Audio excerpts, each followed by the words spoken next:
انت في الامارات بتحول فلوس لمصر، الفردان الاسترافة عامله لكم عرض كويس جدا. هقوله لكم هو ايه العرض للمصريين بس.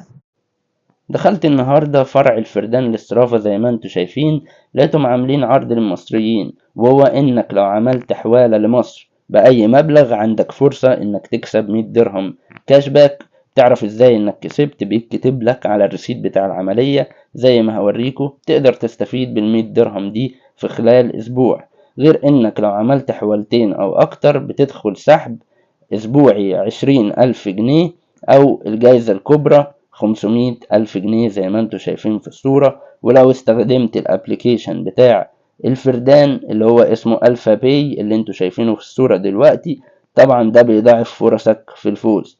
الفردان فيها مميزات كتير، فروعها موجودة في كل مكان، السعر بتاعها كويس، عندهم انضباط في المواعيد بتاعة الفلوس ما بتتأخرش. يعني من